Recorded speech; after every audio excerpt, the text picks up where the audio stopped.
କାହାଣୀ ଠାକୁର ଗୋପୀନାଥଙ୍କ ନୈବେଦ୍ୟ ଗ୍ରହଣ। ନିଜ ଘରର କୁଳଦେବତା ଗୋପୀନାଥଙ୍କୁ ଦୈନିକ ଭୋଗ ହୁଏ।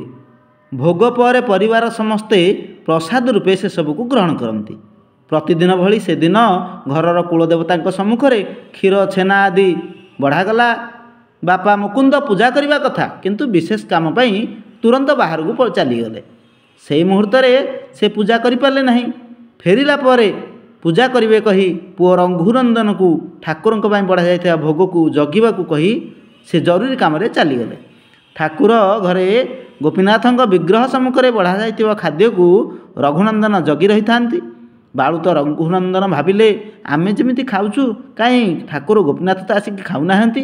ଖାଦ୍ୟ ଯେମିତି ସେମିତି ଥୁଆ ହେଇଛି। ତଥାପି ବହୁ ସମୟ ଅପେକ୍ଷା କରିବା ପରେ ବାଳୁତ ରଘୁନନ୍ଦନ ଦୁଃଖରେ କହିଲେ, ହେ ଗୋପୀନାଥ, କାହିଁକି ଆସୁନାହ, ଖାଉନା? ହେ ଠାକୁର, ଆସ, ଆମ ଭଳି ତୁମେ ମଧ୍ୟ ଖାଅ। ଗୋପୀନାଥ ନ ଆସିବାରୁ ବାଳୁତ ରଘୁନନ୍ଦନ କାନ୍ଦିଲେ। ନେହୁରା ହୋଇ କହିଲେ, ଧକେଇ ଧକେଇ କାନ୍ଦିଲେ ଯେ ଆସ ଆସ ଭଗବାନ, ଖାଇଦିଅ, ଆସ। ତମେ ଯଦି ସତରେ ଆସିବନି, ତେବେ ମୁଁ ଭାବିବି ତୁମେ ମୋତେ ଭଲ ପାଉନ। ତୁମେ ଯଦି ପ୍ରକୃତରେ ମୋତେ ଭଲ ପାଉଛ, ଆସ, ତୁମ ସମ୍ମୁଖରେ ବଢ଼ା ହେଇଥିବା ଖାଦ୍ୟକୁ ଖାଅ। ରଘୁନନ୍ଦନଙ୍କର ବୁକୁଥରା ଅଭିମାନ ଭରା କାନ୍ଦ କୁଳଦେବତା ଗୋପୀନାଥଙ୍କ ଆସନକୁ ଟଳମଳ କରିଦେଲା। କାଳ ବିଳମ୍ବ ନ କରି ଗୋପୀନାଥ ପ୍ରକଟ ହେଲେ ଓ ବଢ଼ା ଯାଇଥିବା କ୍ଷୀର ଛେନା ଲଡ଼ୁ ସବୁ ଖାଇଦେଲେ। କାମ ସାରି କିଛି ସମୟ ପରେ ବାପା ମୁକୁନ୍ଦ ଆସି ପହଞ୍ଚିଲେ।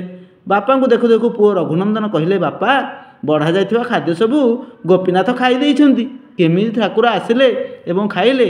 ପୁଅଠାରୁ ସବୁ ଶୁଣିବା ସତ୍ତ୍ୱେ ବାପା ମୁକୁନ୍ଦଙ୍କର ବିଶ୍ୱାସ ହେଲା ନାହିଁ। ତା ପରଦିନ ଖାଦ୍ୟ ଗୋପୀନାଥଙ୍କ ବିଗ୍ରହ ସମ୍ମୁଖରେ ବଢ଼ାଗଲା। ବଢ଼ାଯାଇଥିବା ଖାଦ୍ୟକୁ ଜଗିବା ପାଇଁ ରଘୁନନ୍ଦନକୁ କୁହାଗଲା। ରଘୁନନ୍ଦନ ଜଗିବା ଉତ୍ତାରୁ ବାପା ମୁକୁନ୍ଦ ଠାକୁର ଘରର କବାଟ ଫାଙ୍କରେ ଲୁଚି ରହିଲେ।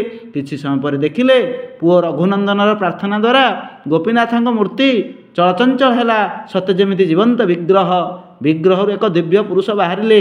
ବଢ଼ା ଯାଇଥିବା ଖାଦ୍ୟ ଖାଇ ପୁଣି ବିଗ୍ରହରେ ବିଲୀନ ହୋଇଗଲେ। ସ୍ୱଚକ୍ଷୁରେ ଏହି ଚମତ୍କାର ଘଟଣା ଦେଖି ମୁକୁନ୍ଦ ନିଜ ଆଖିକୁ ବିଶ୍ୱାସ କରିପାରିଲେ ନାହିଁ। ପୁଅ ରଘୁନନ୍ଦନର ପ୍ରାର୍ଥନାରେ ଗୋପୀନାଥ ନୈବେଦ୍ୟ ଗ୍ରହଣ କରିବା ଦେଖି ଆନନ୍ଦରେ ଆତ୍ମହରା ହୋଇପଡ଼ିଲେ।